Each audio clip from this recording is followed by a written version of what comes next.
things that he said, but also the situation that caused him to speak. I think if we read,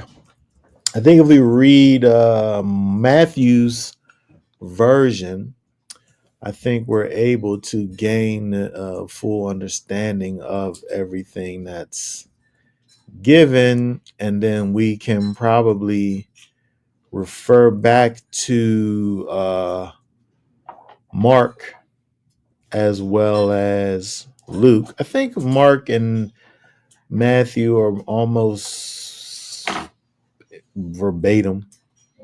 Luke, I think, definitely adds a different, some additional thoughts, and we'll try to add those in. But I think for the most part, oh, you know what? Let's read Mark. Let's read Matthew and Luke. That's what we'll read. We'll read Matthew's um,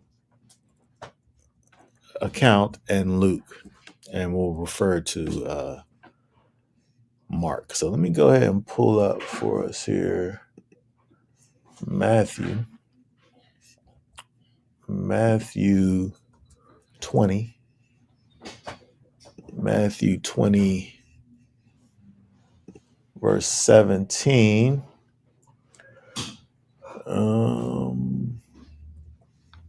There's actually two things that are going to be talked about in this week's situation, but for whatever reason, I wanted to accentuate the first thing. But there's two subjects, but we'll read through Matthew and Luke, and then we'll go back. So let me see here. Let me pull up for us.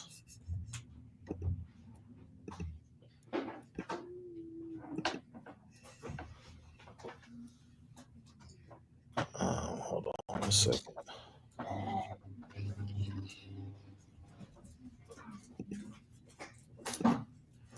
Okay, let's see here. Let me take this out of the way.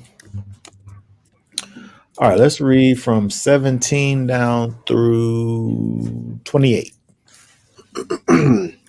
Matthew 20, verse 17. And Yeshua, going up to Yerushalayim, took the 12 top ones aside on the way and said to them, See, we are going up to Yerushalayim, and the son of Adam shall be delivered up to the chief priests and to the scribes, and they shall condemn him to death, and deliver him to the nations to mock and to be flogged and to impale. And on the third day he shall be raised.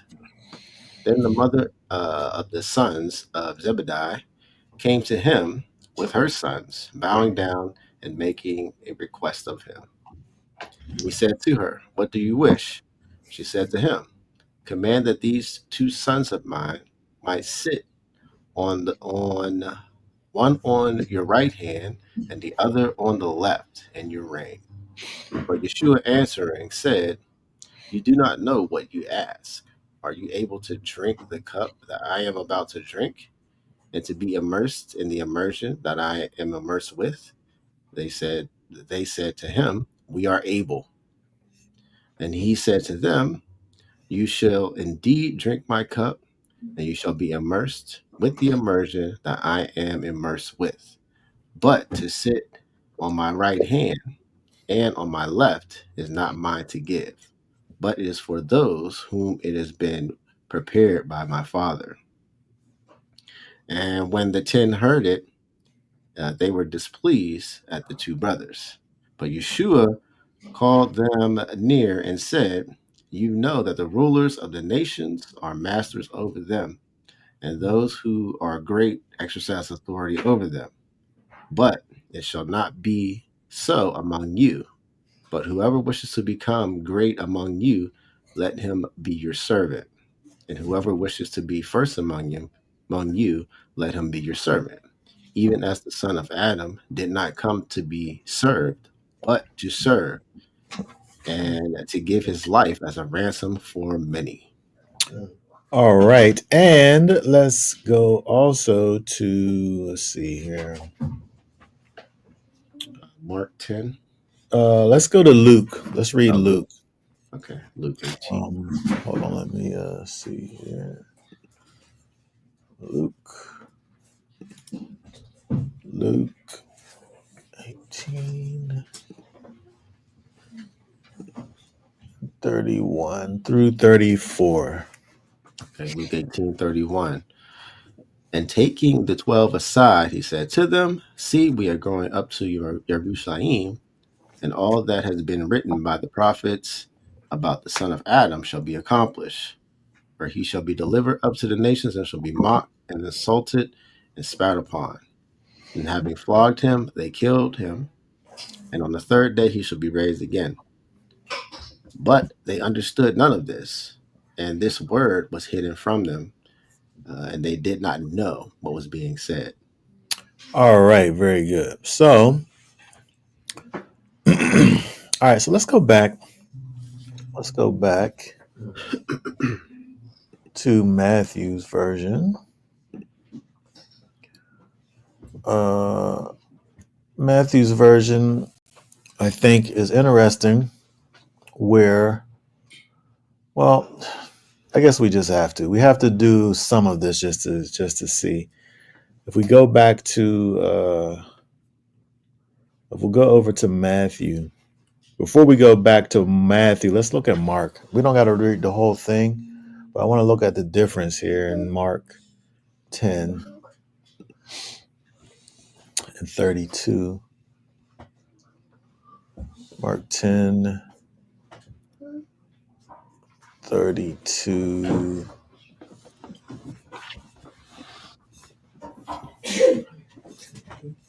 And 35. Okay, just that one verse, or Let's see. Yes. okay, Matthew 10:35. And Jacob and Yohanan, the sons of Zebediah, came to him, saying, "Teacher, we wish that you would do for us whatever we ask." Okay, very good. So I guess let's talk about this part first. So it comes second in the Matthew situation, but let's talk about this part first, I guess, because this is where the difference is because when we look at Mark, it says that Yaakov and Yochanan, the sons of Zebedee, came up to him saying, "We wish that you would do for us whatever we ask." They're asking, wow, they're asking for something themselves. The sons, Yaakov, Yochanan. Um, and so if we was just to look at Mark, we see that, these two sons, these two men, the actual disciples, um, they come and they make a request of Yeshua. Now it's interesting when we think about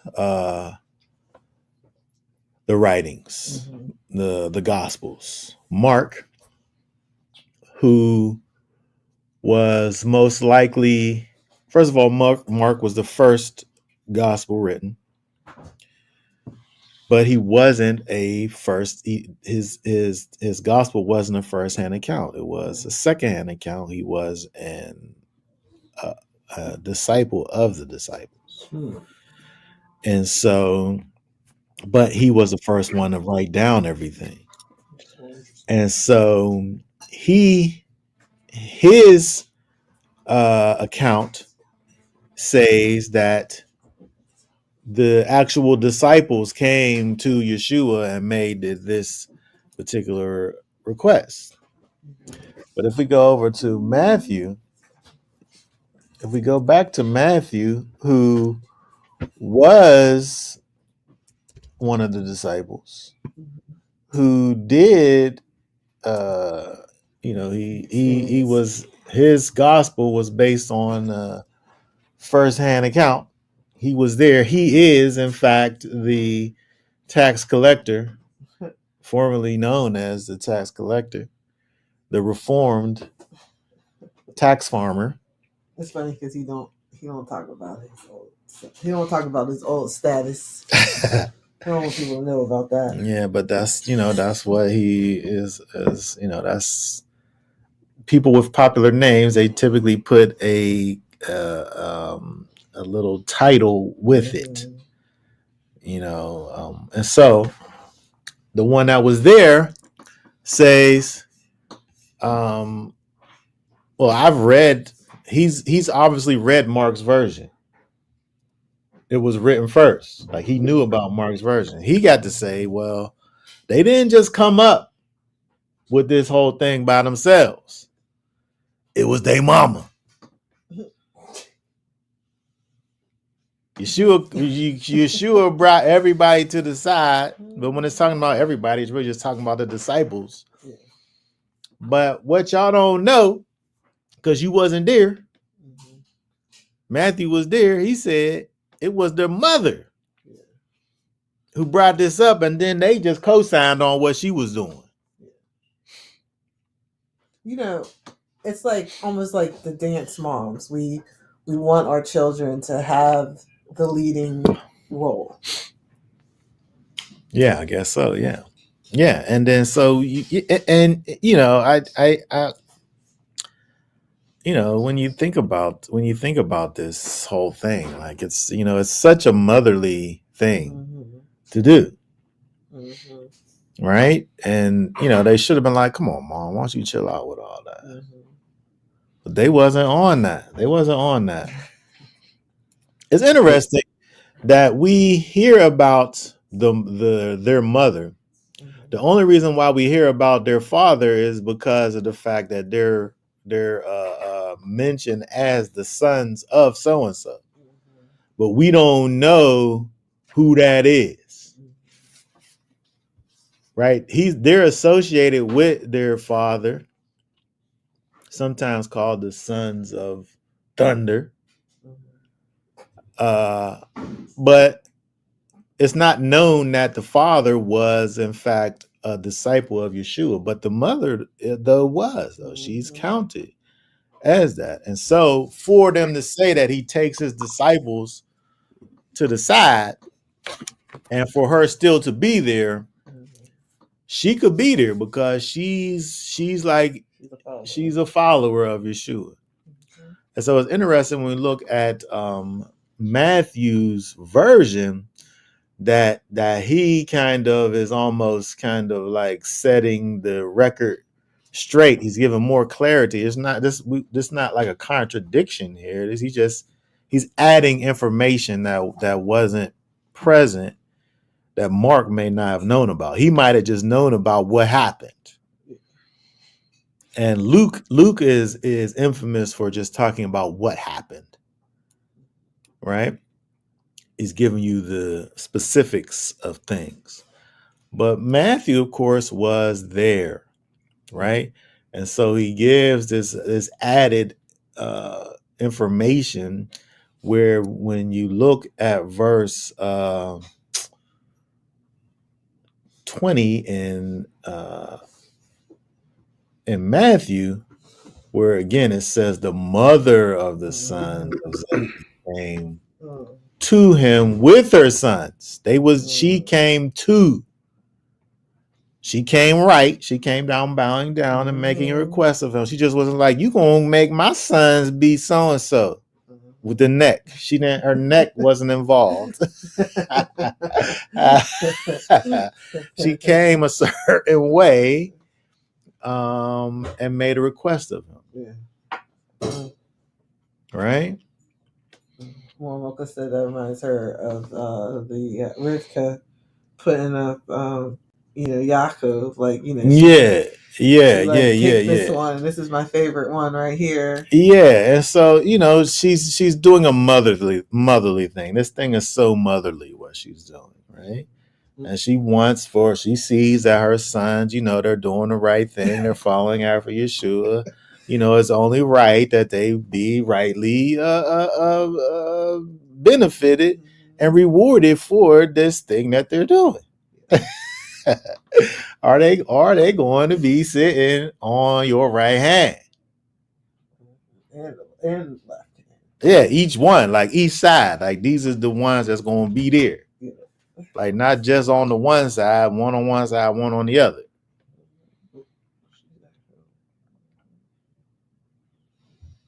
And so it's interesting, first of all, that again that we have this added bit of information, but when we see what it is that Yeshua has to say, it's interesting.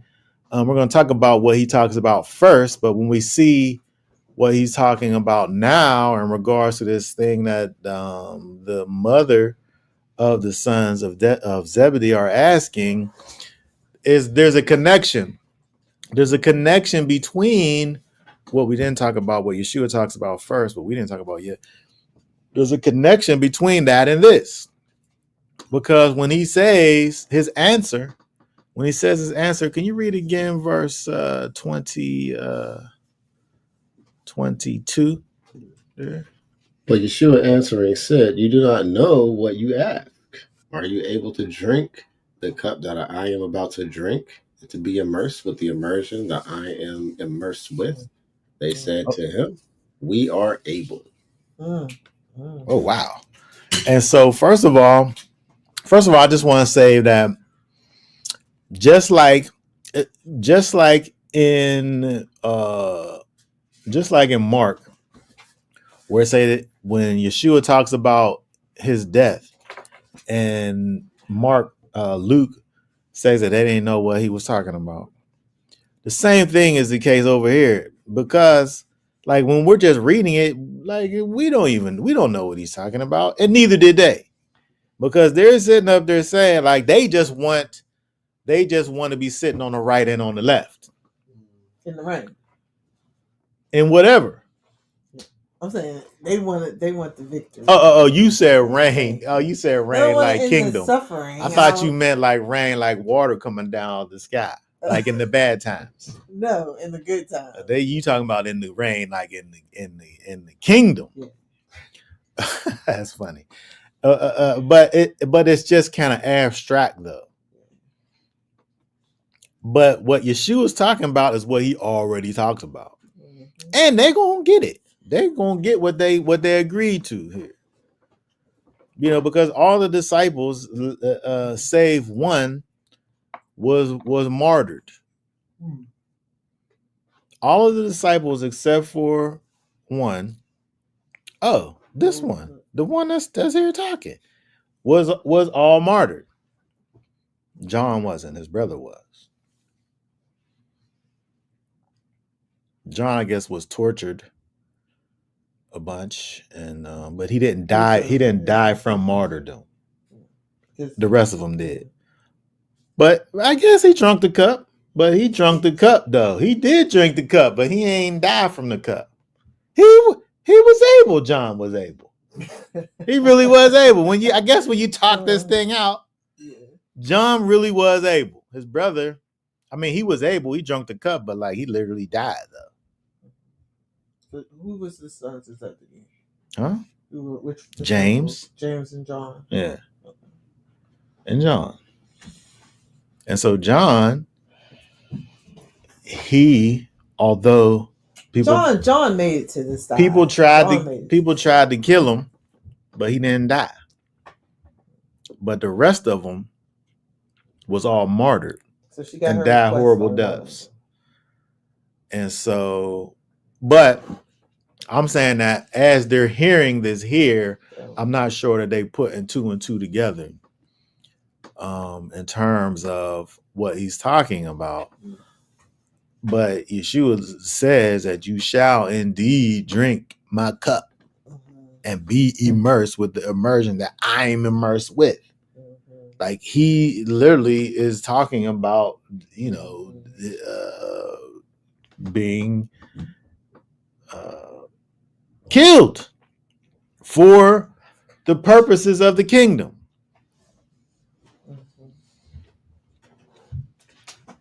Like when he later prays to the Father and talking about wanting this cup to pass from him, the cup that he's talking about is this physical death that he is about to be experiencing. That from a physical standpoint, he is He don't understand. This has never happened to him before. And so the disciples, are going to have to deal with it. He's letting them know, if you want this thing that you asking, if you want this thing that your mama put y'all up to, you want to participate in this thing, there's a cost. But then he also says something also interesting, that the second part of 23, these are spots that are designated by the Father.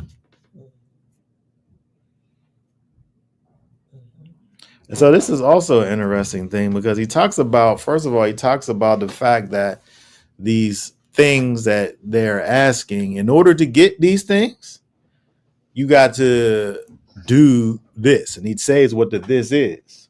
But then he kind of puts on top of that, these spots are prepared for the Father. But I don't think that this necessarily is exclusionary to them. Because he just got finished saying earlier that, that these disciples, you're going to be, there's going to be 12 thrones for you in the kingdom.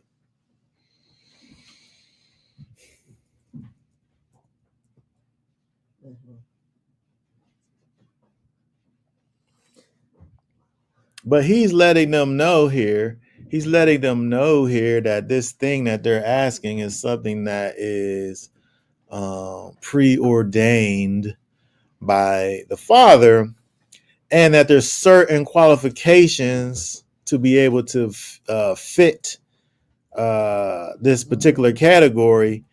It just so happens that these guys actually meet the qualifications. I think he can't say to them yes right now. Well, he couldn't tell them yes, because I would just get to their heads. Yeah, they just it'd have been too much. I think that he absolutely can't reveal to them what's the state of their future selves is going to be. He has to keep them humble here, and that's what I feel like. That's what he does. That's what he does, and they literally do drink the cup. Right? They literally are immersed with the thing that he is immersed with, but not this version of themselves. Right? It's the future version of themselves. Right? They're indwelt with the Ruach HaKodesh. They've lived, some time in that newness of life. And they've walked that walk, and they fought a fight. Go ahead. What was you gonna say? No, I was just gonna say this. It just reminds me of the asking who the greatest in the kingdom is. Yeah, and it's related. They want to be the greatest in the kingdom. It's related because when you look at the answer, look at what he says. Let's go down to. Let's read again. 25. Through 27. But Yeshua called them near and said, "You know that the rulers of the nations are masters over them, and those who are great exercise authority over them. But it shall not be so among you. But whoever wishes to become great among you, let him be your servant. And whoever wishes to be first among you, let him be your servant." Okay, that's interesting, because when you think about that and compare it to like who's the greatest, it turns out that the one who is the greatest is the one who actually has this manifestation of the Spirit inside of them. Right? When you walk in that spirit of humility, when you allow the Spirit of the Most High inside of you and to lead and to guide you, it's not going to cause you to walk around in pride. It's going to cause you to walk around in humility, And Yeshua being the perfect example of that. When you think about who it is, who Yeshua is, look at what he did. He comes and he came as a servant. He really could have came. I feel like he really could have came and been right about it, and just came. Uh, I don't know if he'd have been right about it. I feel like he had the. He had the ability. I don't want to say the ability. He had the.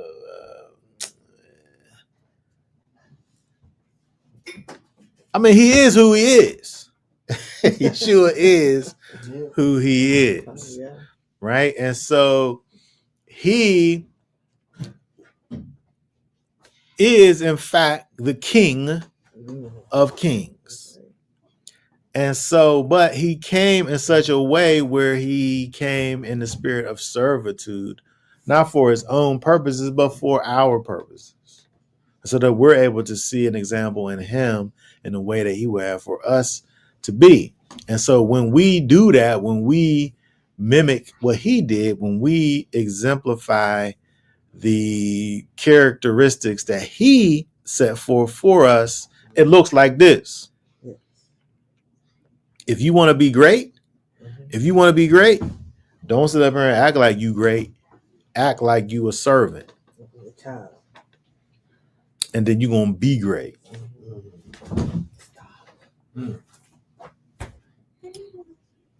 Right? And so when we think about what it even means to be great, it's not even about you being some big, having this big, huge presence, right?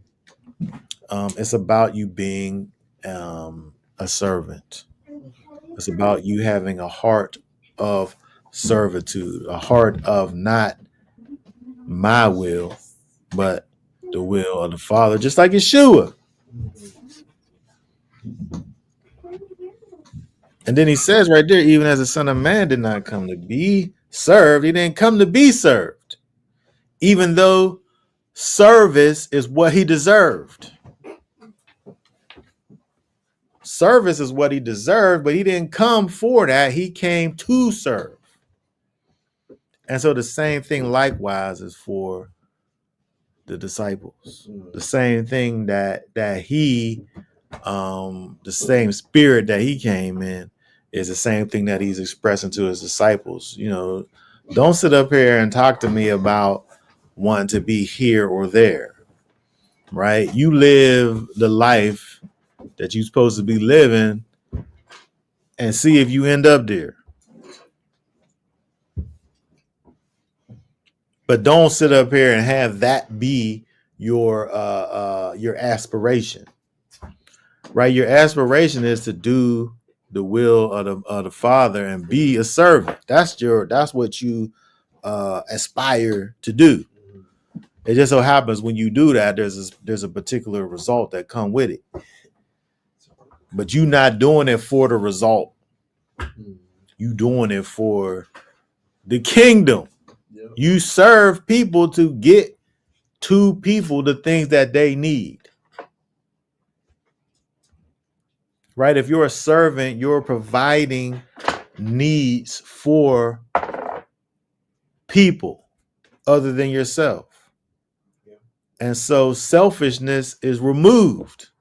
And so if I'm saying, well, I'm doing this thing, but I know it's going to happen at the end, right? That's selfish still. All right. And so you're doing it for the sake of who you're doing it for. You're doing it for the Most High, and you're doing it for the people that you're trying to bring to the Most High. And then you're going to get your reward. But you're not doing it for your reward. You're doing it because that's the spirit upon which you're supposed to be moving, just like Yeshua said. He didn't come to be served.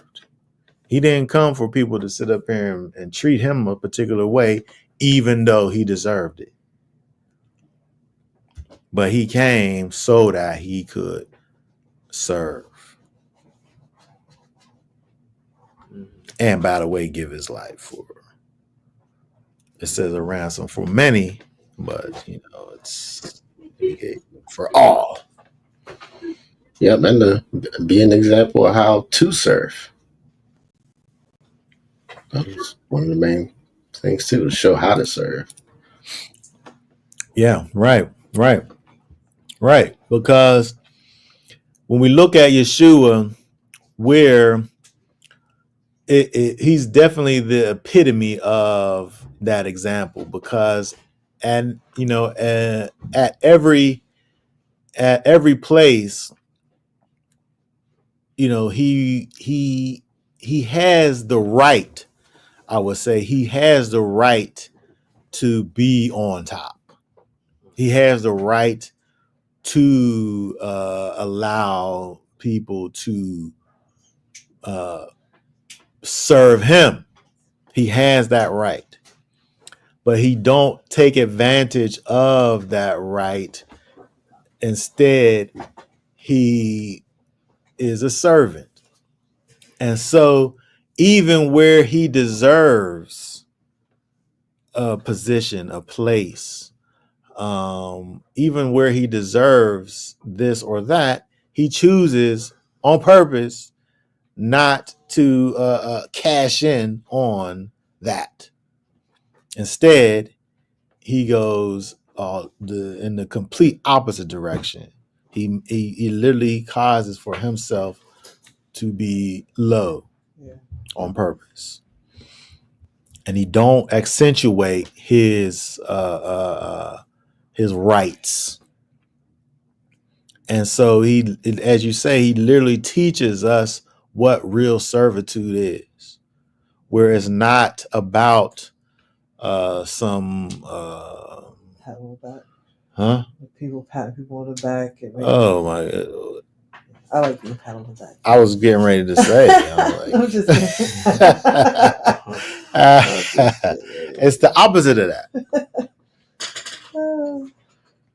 Yeah. And so he gives us the perfect example of that through his life. Through his life. Okay. Does anybody have any thoughts about any of those things there as it relates to the question asked by the sons of Zebedee and their mother?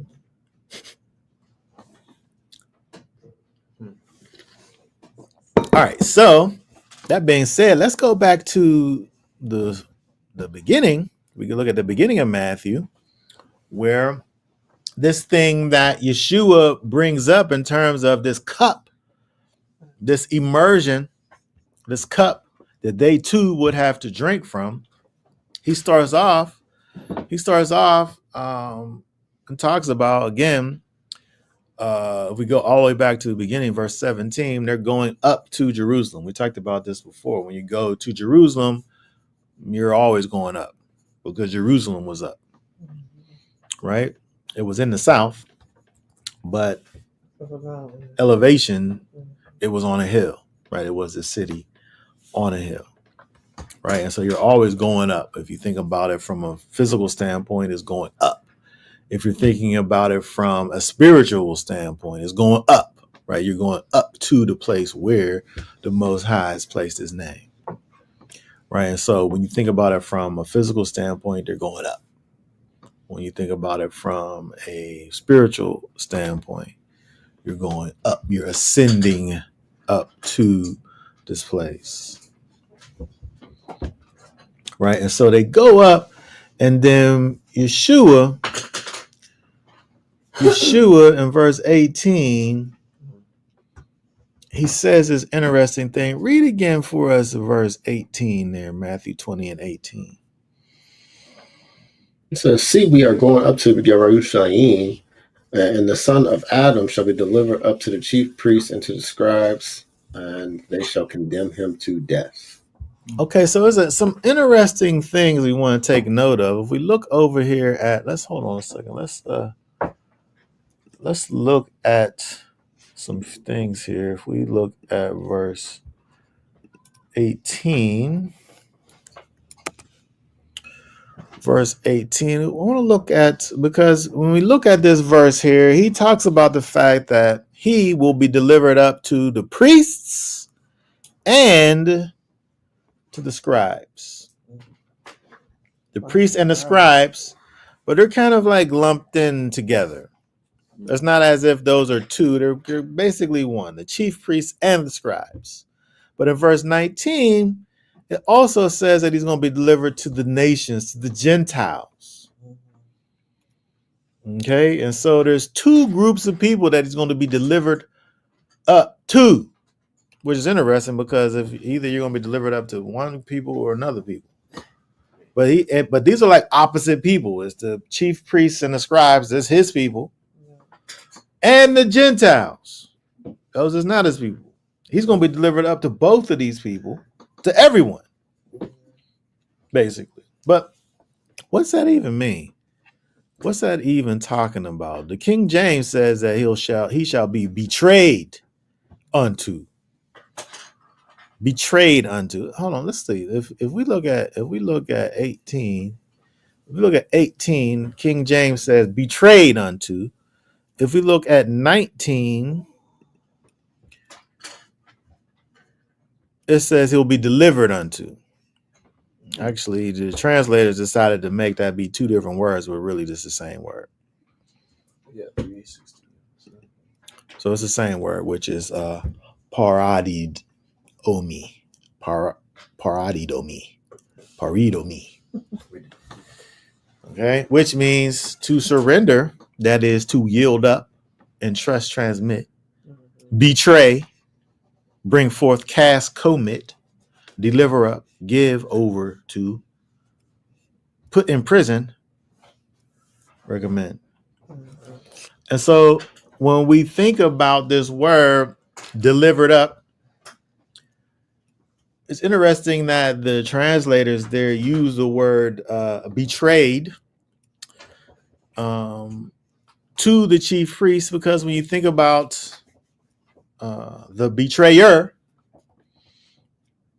Judas, the one who betrayed him, that's his moniker, right? Judas, the one who betrayed Yeshua, right? But that word betrayer is interesting because when you think about this word here, where it literally means to surrender, Yeshua, although no man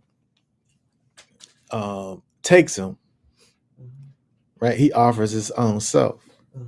So there, and from that perspective, he surrenders himself. Like he didn't run, right? He allows the process to happen. Matter of fact, when we see later, whenever the thing happens, he says, Judas, do what you gotta do, man. Like this is the time. Like don't play around. Like do what you gotta do. In other words, he's putting it in motion. Judas, I know the devil's in you.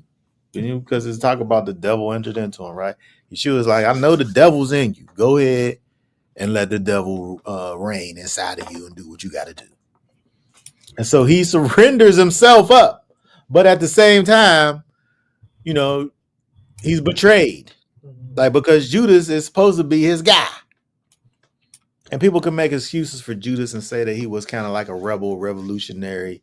He thought that when he did this thing, people make this argument. He thought that when he did this thing, this was going to be the thing that set the revolution off. He was a revolutionary. And that may have been his motivation.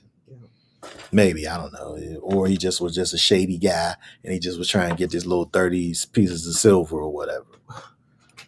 The thing that he does brings him to the fact of unaliving himself. So you can see that there's like shame associated with it, and so it kind of like, to me, it kind of takes away this whole thing of him trying to start this revolution. But people do say that, but there was a betrayal. That's the point I'm making. There's a betrayal involved. Go ahead. But I was just looking at that in Romans 8:32. uh,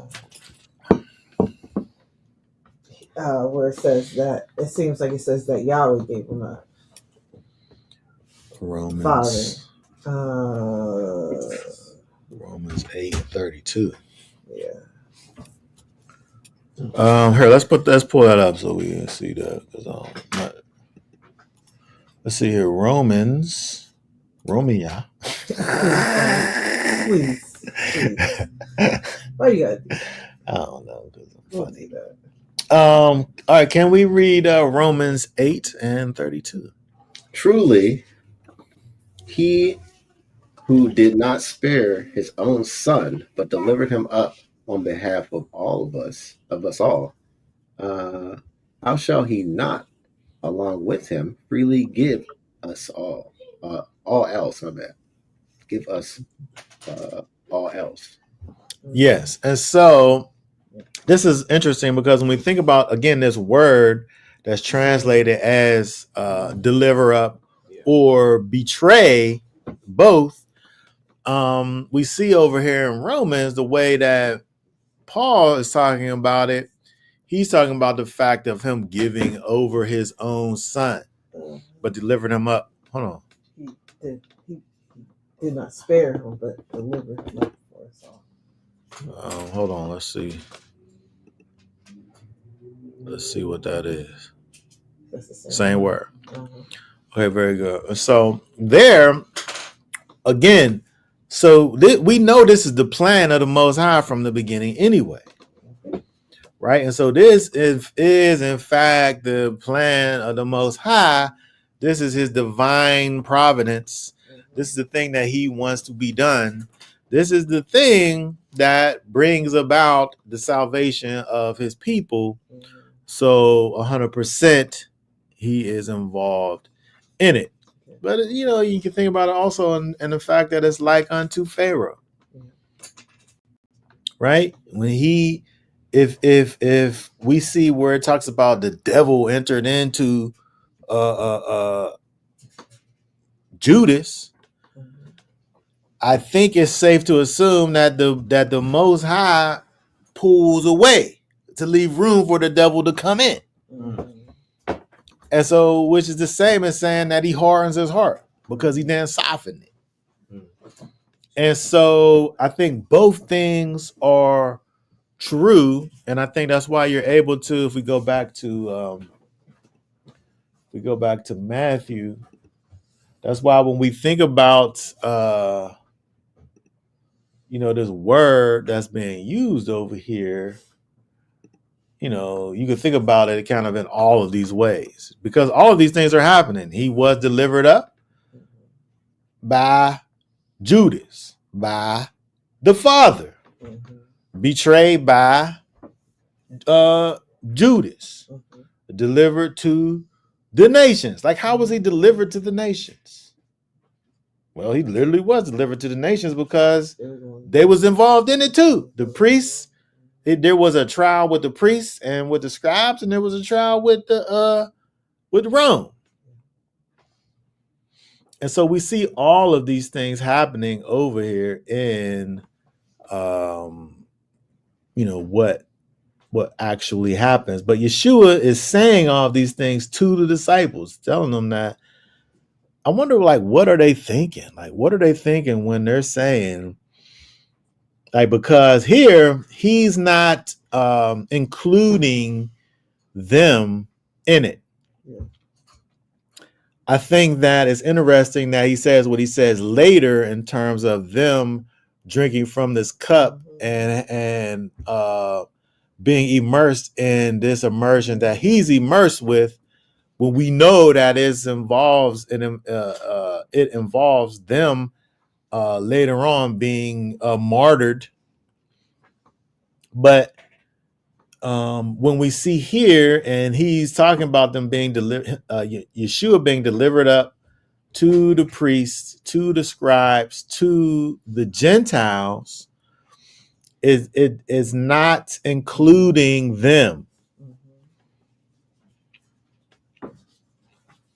And furthermore, like it says over in which was it? Was it Luke? Luke, he's saying this stuff to them and they don't know what Luke 18 and 34, they understood none of this. Yeah. They didn't know what he was talking about. And the thing that he said this word was hidden from them. They did not know what was being said. Mm-hmm.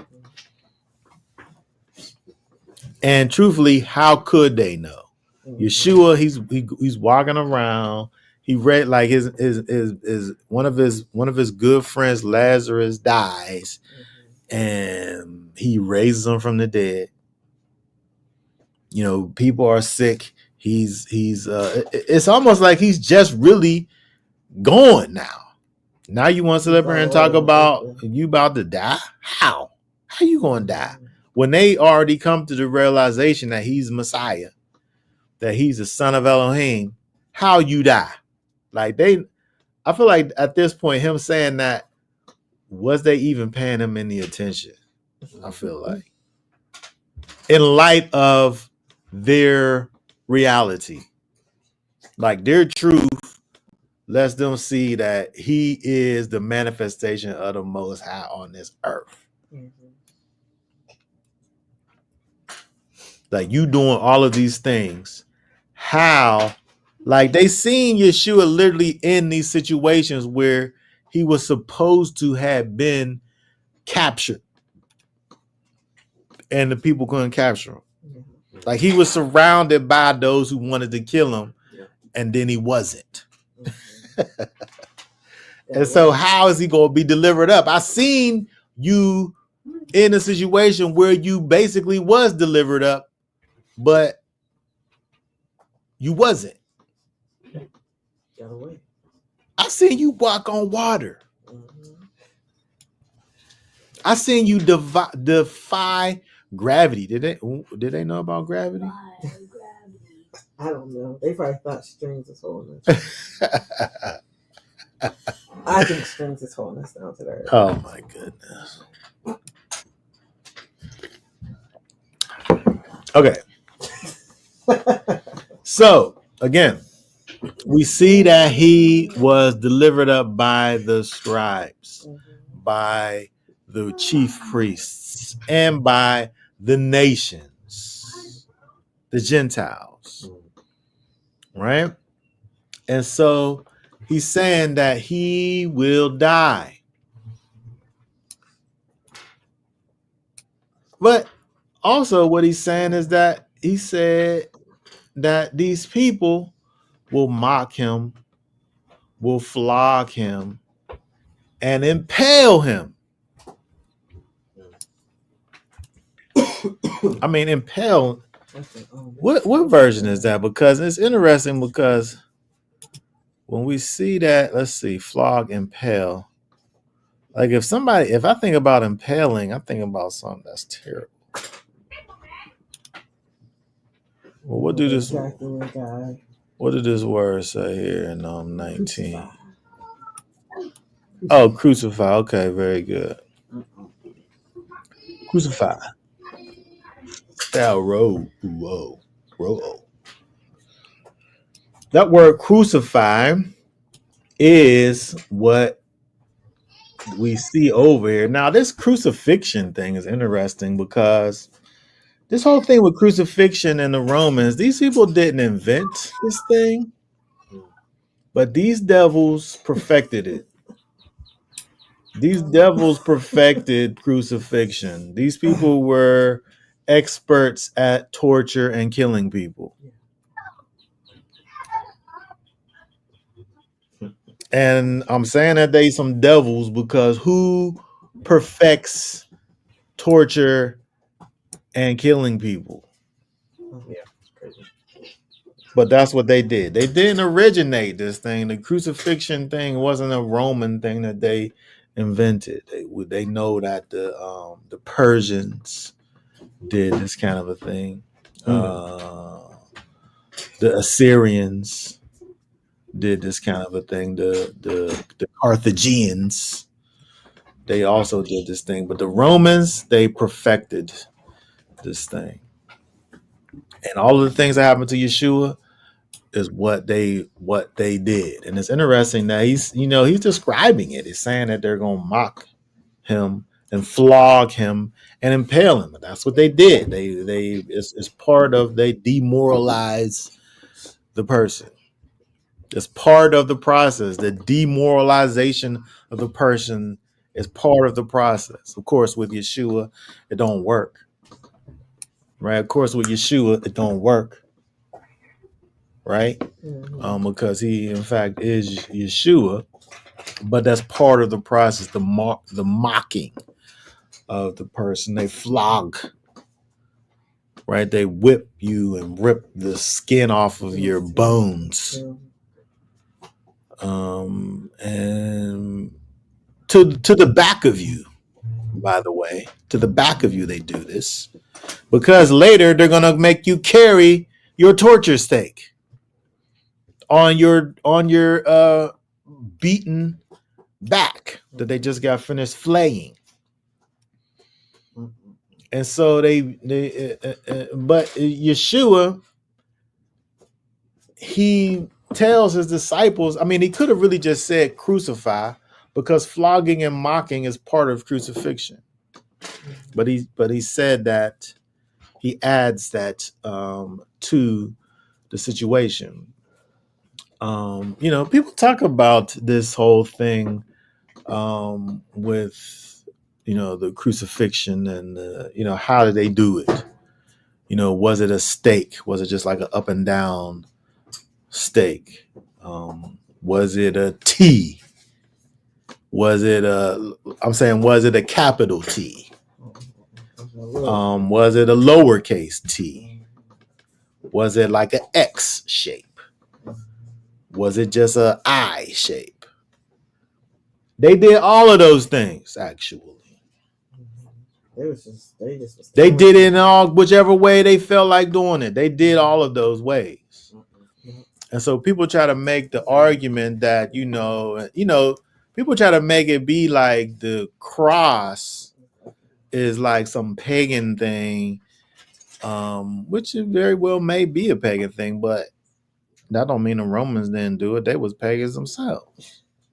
They was like, they would put them up, hang them up, so that when the people came up for Passover, they would see the people hanging on those stakes, those crucifixes or whatever. Yeah. So they would not rise up against Rome. Yes, it was like like how when you talk about like the Nazi people and they would have these propagandas things that would go out, or especially during the war, they would have like these little sayings that they would say, like in the places that they was occupying.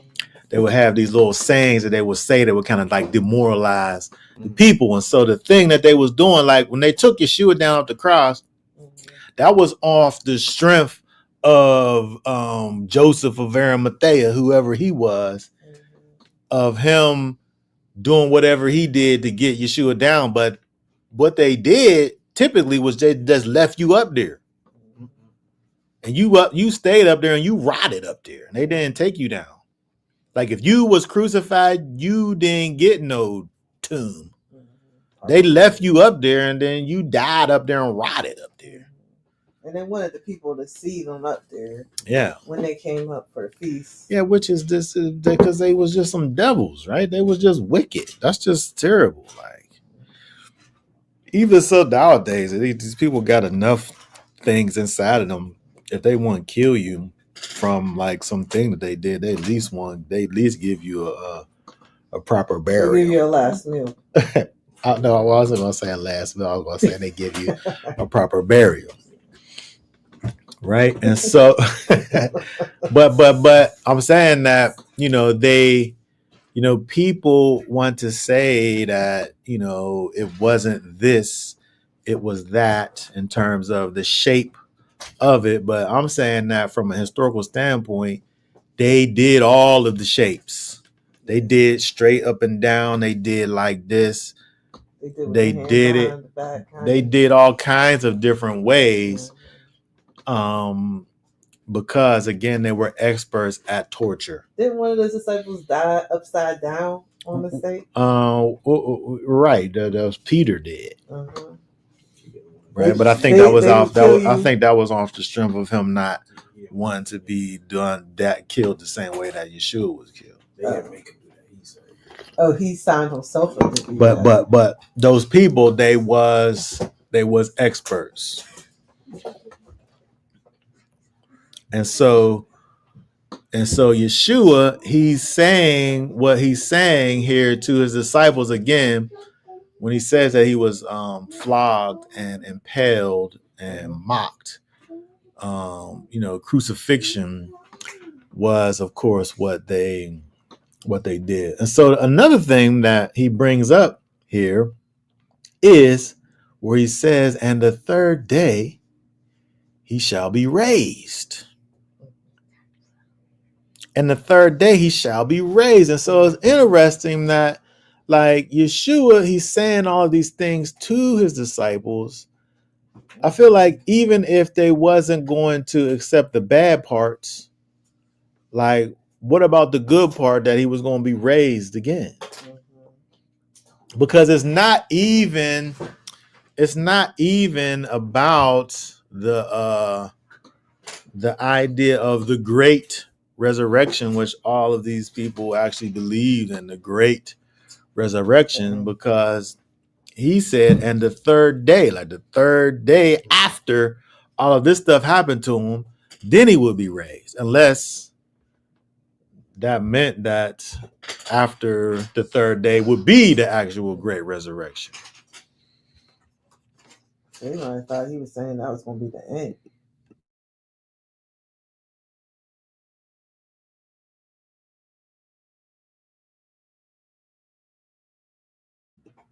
Okay, so when we look at what it is that Yeshua is bringing forth over here is interesting. Again, it's hard to try to even think about what it is that the disciples thought was being said over here, but again, we see that he's talking about this third day. And so again, you think about where we are, and we think about Yeshua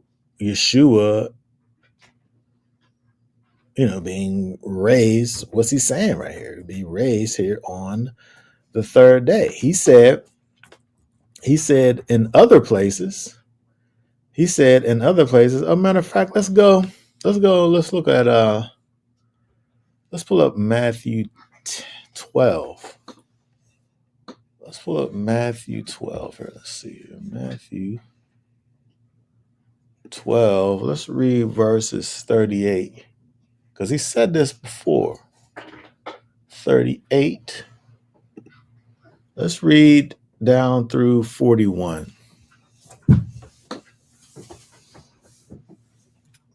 Matthew 12:38. Then some of the scribes and the Pharisees answered, saying, Teacher, we wish to see a sign from you. But he answering said to them, A wicked and adulterous generation seeks after a sign, and no sign shall be given to it except the sign of the prophet Jonah. For as Jonah was 3 days and 3 nights in the stomach of the great fish, so shall the Son of Adam be 3 days and 3 nights in the heart of the earth. Okay, Amen. very good. So Yeshua is saying some things to his disciples here. He's saying some things. Again, we look at Luke. Luke says that they don't know what he said. They understood none of this. This word that he was saying was hidden from them. They did not know what was being said. But it don't take away the fact that he was saying these things, and he said that on the third day he would be raise. And so it's interesting when we think about people's thoughts about this whole thing with being raised on the third day. The common thought process that happens here in these modern times is, we have this Good Friday and Resurrection Sunday. He died on Friday. He was in the grave on Saturday, the seventh day, and he rose on the first day of the week, on the third day. And so it's interesting that the justification, that's used by the Good Friday thought process people isn't something that Christianity makes up. This whole idea of, a part of a day is a day, and that since he was in the grave part of Friday, part of Saturday, and part of Sunday, that equals 3 days. Well, unless you say he was raised on Shabbat, which some people, I can't see that because he's the first fruits. So, well, the raised on Shabbat people I don't think is the same people that are, say, 3 days. No, aren't the same people that say Friday was the day. Unless they're mixing. Oh, you're right. Unless they're mixing thought processes together. You're right. Yeah. And so those people are different people, right? Yeah. But what I'm saying is that it wasn't kind of the Christianity, I would say, that came up with the idea of not Good Friday, but I'm saying the idea of parts of a day equals a day. Yes. Because when you look at some of the rabbinic writings, there were reasons, specific reasons that they did in fact come up with, but reasons why you could think about a part of a day as a whole day. Mm-hmm. It wasn't carte blanche. You couldn't just do it for everything. Like, for instance, when you talk about the idea of counting for yourself 49 days, the Omer, you needed all of those days. But there were certain situations where, and atonement was another one that they would say that it had to be that whole time period. But certain cleaning situations, certain womanly situations, they would make exceptions in the thought process to say that the cleansing the period, a part of the day could count as a whole day. Probably even circumcision. You're not going to wait till the exact hour. Well, I don't know. That could be true. I don't know specifically of any particular rulings on that. But my point is that when you look up this thought process, there are rabbinic justifications for thinking about a part of a day as a whole day. However, they didn't do that for everything. Mm-hmm. And so if you was to make the argument and say, well, if he dies on Friday and raised on Sunday, that's okay because they have this thing that they do when they count a part of a day as a whole day. They didn't always do that. And so if that was a rule that was done across the board, then you can make that argument. But if it wasn't, then you can't.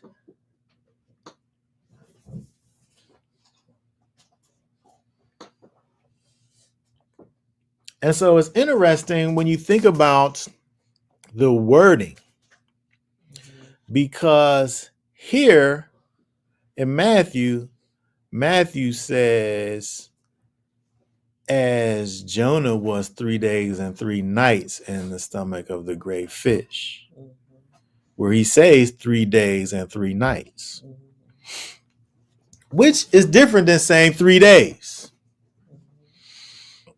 Because if one was to say 3 days, you could potentially make the argument for a parts of a day equaling a whole day. But he put the night in.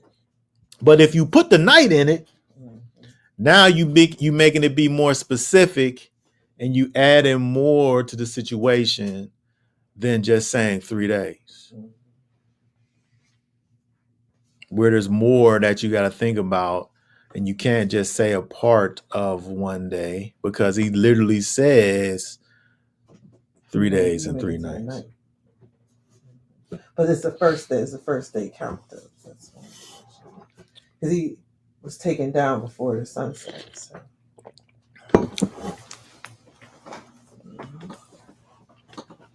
Yes, he was taken down before the sunset and put into the grave before.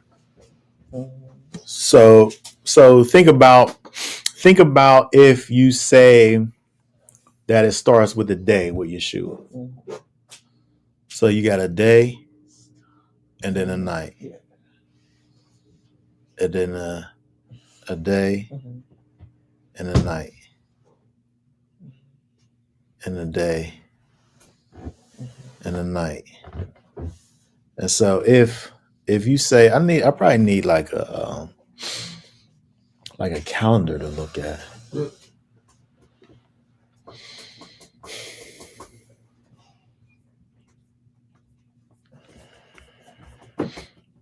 Because when you think about the phrase of 3 days, I think that when we think about it from a Hebraic standpoint, when you think about the idea of the phrase 3 days, we have to think about that in the idiomatic sense of it, where you could say it's a part of a day and not necessarily the whole 3 days.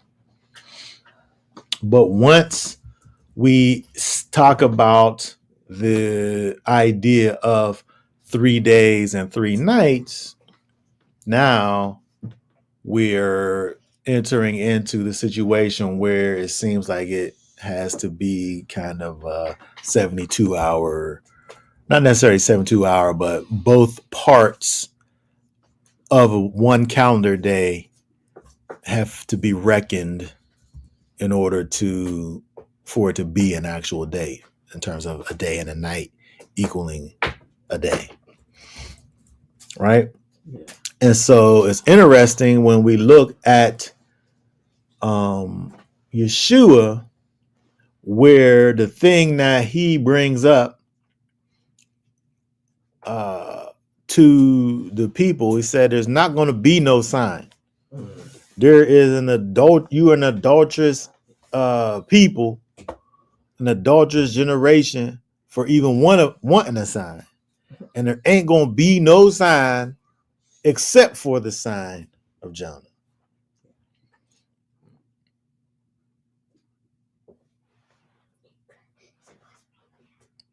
But then when he goes into it more, he say, as 3 days and 3 nights, as Jonah was 3 days and 3 nights in the fish, so shall the Son of Man be 3 days and 3 nights in the heart of the earth. And so how can we come up with this idea of Good Friday with this thought process? we can only think about the other process, which can't be included in this process because it says it don't just say 3 days and 3 nights. You gotta have another night if you got fried.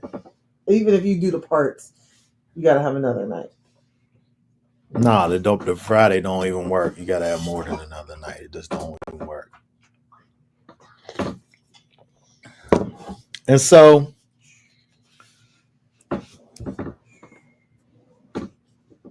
it's interesting when we look again at this whole situation where you think about this whole thing that again, the disciples, they don't know what's going on.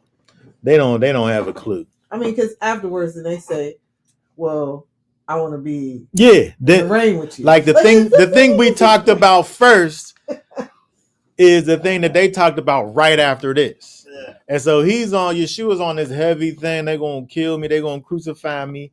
No Roman citizen is crucified. It's so shameful. It's such a terrible thing that if you're a Roman citizen, they didn't even treat you like that. It was a whole what's that thing that we was oppression. It's a whole oppressive situation where they didn't even treat their own people with this terrible thing of like if you was a Roman citizen, you had to really do some terrible egregious thing to even be like they would just cut your head off. They wouldn't crucify you if you was a Roman person because it was so terrible. Like they treated these other people like they wasn't even people. And so it was a terrible thing that they did. And so Yeshua's sitting up here saying that, they're about to do this to me. They're about to crucify me. And then they talking about, well, who gonna sit next to you in the kingdom?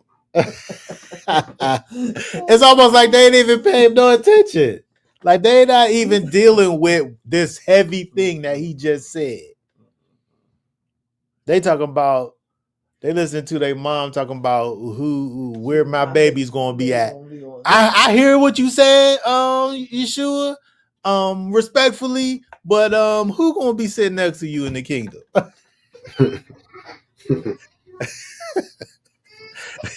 I know to be like, can my sons be at your left and your right? Like that's wild. Yeah, on both sides. Can they just bookend you? Can they just be on both sides of you? Not only just on the right, but can they be on the left and the right? My sons, nobody else. Meanwhile, he just got finished talking about this terrible thing happening to him. Mm-hmm. But it just made me think about this whole 3 days and 3 nights thing and this sign of Jonah. When you think about the thing that Yeshua, like this is the way that Yeshua is thinking about what happened with Jonah. Like this is the way that he's describing the thing that happened with him, and he's saying that the way that happened is gonna happen to me. Except for me, I'm gonna be in the belly of the earth and be resurrected. Right? And so it's interesting when we think about this whole idea of Yeshua, especially in this time, we think about him dying and everything that leads up to that. And it for me, it absolutely moves us forward in the week, away from the end of the week, so that we could get them whole 3 days and 3 nights in. Because he's literally, and then the other thing is that when he's saying it here, he says on the 3rd day, which also could be confusing because somebody could make the argument where it says on the 3rd day. But the other thing is, I think that we have to think about is the fact that we can't really think about these things, these prophetic things, and think about them kind of in a linear way. Like it got to be like this. Because it's saying on the third day, the idea that it's saying is that the 3 days, the period is completed. Because it's not on, because if you think about on the third day in the 3 days and 3 nights process, on the third day, you still got half of that part of that process to go. If you think about it in terms of like, it got to be this. But on that third day, it has to actually be, if we're talking about 3 days and 3 nights, it actually has to be in the night portion of the process. So I think to rightly think about when Yeshua raises from the dead in the 3 day, 3 night situation where you got a night, day, situation, I feel like he had to have risen at nighttime. You mean before the sun? I'm saying when the sun goes down, that's the end of his situation. When the sun goes down, that's the end of his situation. And so at sunset, I don't know. He's gone. Well, he wasn't discovered though until no, he wasn't discovered till the daytime. He wasn't discovered until daytime. But I'm saying at nighttime, he was gone. I don't know why you're saying it like that. Okay, if we go back to when he first talks about his death, yeah, literally, like, and I guess that's really seen in Luke 9, where he talks about, he says in 9:40. Hold on, let me pull it up. Ouch!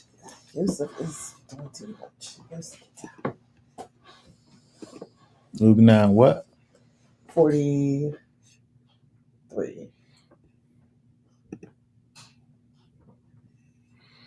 Where it says, Luke 44, 9:43. Yeah, but in 44 he says, "Let these words, lay up in your ears these words, for the Son of Man is about to be delivered into the hands of men." But they did not understand this saying, and it was veiled from them, so they didn't perceive it, and they were afraid to ask him ask him about this saying. But then right after that is where they start arguing who's going to be the greatest amongst them in the kingdom. Mm-hmm.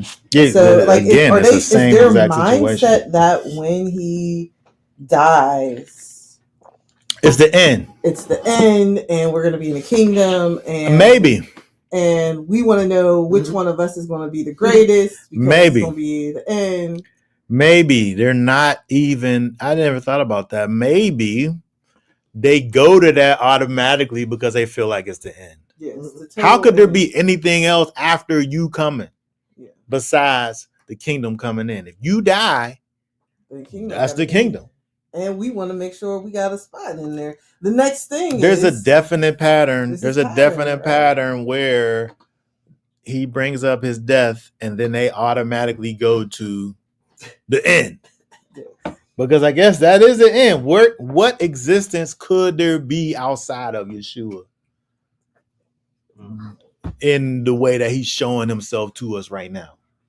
It got to be the end. So I guess in a way that we try to justify their actions, either they think that when he dies, that's the end of the world, or they just don't even. It's just so far removed from their thoughts that they just quickly just think about their selfishness and their own self. And I mean, he got to be a little bit like, what is wrong with y'all? Like, who? Yeshua. Oh. Like, y'all literally, that's where y'all go to, like, at the end. Like, that's where I'm about to be delivered. I'm about to be crucified. And all these bad things about to happen. And y'all are just talking about, I want to be the greatest one there. Yeah. Yeah. But, that's where they go, right? That's what they do. But I just thought that, it was interesting that when you think about that this whole the sign of Jonah thing and the way that Yeshua speaks about it, and this additional idea of 3 days and 3 nights, I think for me is the thing that kind of solidifies this idea that it's not talking about parts of days, because it's not giving you the time period in this idiomatic sense that it sometimes uses when it just only says 3 days. And so I think you can't make the argument of this whole idea of parts and have this 3 days and 3 nights situation be what Yeshua says. I mean, there's other things too in terms of the fact of, you got to think about when did the girls have time to go and buy spices when there's no gap period in between, like there's no. They just have them in the house. Well, no, they go buy them. Oh. There's no time. But if the Sabbath was the high day and it happens in the middle of the week, then you have your high date and it's over. You got time in between that and the Shabbat. You got time to buy the spices. In Good Friday scenario, you don't got time to buy the spices. There's no time to buy it. Because he's gone at night. He's gone. And so when they get there in the daytime, when was they going to do it? The operating hours don't start until the sun come up at least. The marketplace ain't open up yet. And they were there at the break of dawn. Well, he was already gone by the time they got there. No, but they had to buy the spices is what I'm saying. I know. By the time they get there at the break of dawn, the marketplace didn't open yet. When did they buy the spices? And so there's other things that kind of say that you can't have this whole parts of a day equaling a day. It got to be 3 days and 3 nights, the combination of both of them together, and not this other thing. But, again, this is where we are. This is the age-old question. It is kind of age-old. But again, it's interesting when you kind of look at the history of it. This, among other things, the kind of Christianized thought process that enters into the thinking about things, you can see it.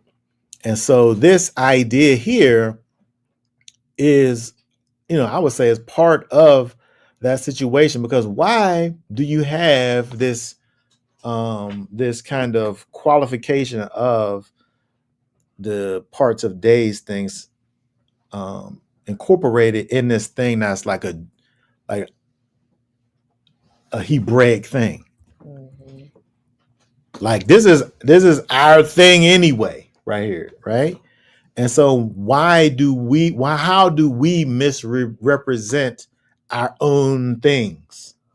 Like we can't misrepresent our own things, but other people looking at our things can misrepresent it, right?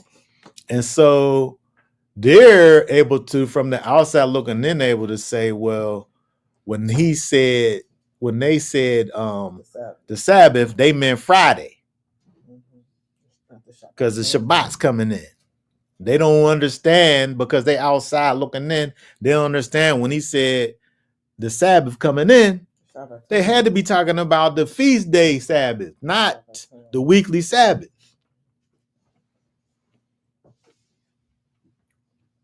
And so when you gotta even just not, you gotta be an outsider to come up with Good Friday.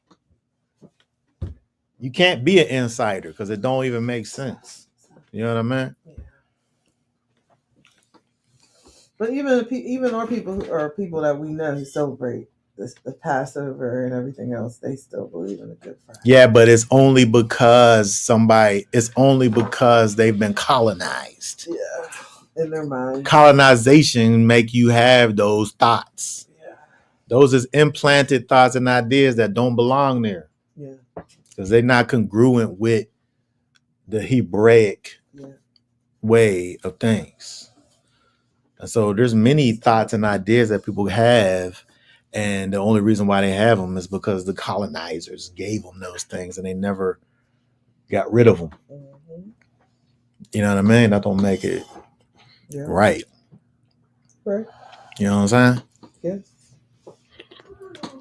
All right. But again, so it's interesting, you know, kind of as we begin to be done here, it's interesting to notice that Yeshua, who, you know, he brings up this very heavy, very, you know, important thing to his disciples, and they don't understand. There's probably so many things. There's not probably about it. There's so many things that Yeshua expresses to his disciples, and they have no idea what he's talking about until later. Even when you think about, you know, one of his last interactions with the disciples, you know, he has to go back. It says that he opened up the scriptures to his disciples and showed his disciples where he was in the law and in the prophets and in the writings, Mm-hmm. where things that he's been teaching to them the whole time that he known them, where he literally has to show them kind of line by line, um, you know, understanding, causing them to understand what the typology is in terms of these things in the Torah representing him. And so it's like when you want to have kind of like a full understanding of the scriptures, we have to understand that there's like it's a cyclical kind of a thing. Yeah. As of where when we see these things in the Torah and we have an understanding of what they represent from a Torah perspective, and then to hear Yeshua say that if you read Moses, you read of me, to hear him say that, you know, should cause you to understand that those things are teaching you about Yeshua, but how though? Mm. Like if we hear what Yeshua says about Jonah, we could now understand that when we read Jonah, we read about Yeshua, where he was an example of Yeshua, where he goes into, like, this is at the beginning of the story, right? Like this is where things kick off for him when he gets thrown off of the boat, where he gets mocked by the people, it gets thrown off the boat and gets swallowed up by this fish. And then when he resurrects, this is when repentance actually happens. This is when the task that the Most High desired to be put in place. This is where everything kicks off. And so when we think about Yeshua, yeah, he did all of these things, these amazing things that he did. But it took for him to die and to be raised again, and to send back his Ruach HaKodesh back into his disciples and all those that believe in him, to have the world turn flip upside down, and for us still to be talking about it even right now. Mm-hmm. And so again, he's telling his disciples this thing that changes everything. It changes reality as is known. He's telling this literal earth changing turn of events of him to die and to raise again. And then they're like, yeah, but what about where we gonna be at? They missed everything. They missed everything. Yeah. Mm-hmm.